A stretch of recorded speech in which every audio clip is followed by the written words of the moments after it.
بسم اللہ الرحمن الرحیم۔ آج ہم اس ویڈیو میں بتائیں گے کھانے کے فوراً بعد پانی پینے کے نقصانات۔ نمبر 1، پیٹ کی چربی بڑھنا شروع ہو جاتی ہے۔ نمبر 2، فوراً بعد پانی پینا سے معدہ خراب ہوتا ہے۔ نمبر 3، شوگر کی بیماری ہونے کا خطرہ بڑھ جاتا ہے۔ نمبر 4، پیٹ میں گیس بن جاتی ہے۔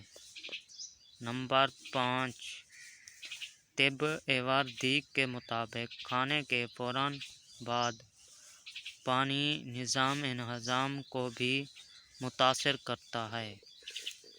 پلیز اگر ہمارے چینل پہ نیو آئے ہیں تو ہمارے چینل کو بھی ساتھ ساتھ سبسکرائب کرتے جائیں اور ویڈیو کو بھی لائک کرتے جائیں۔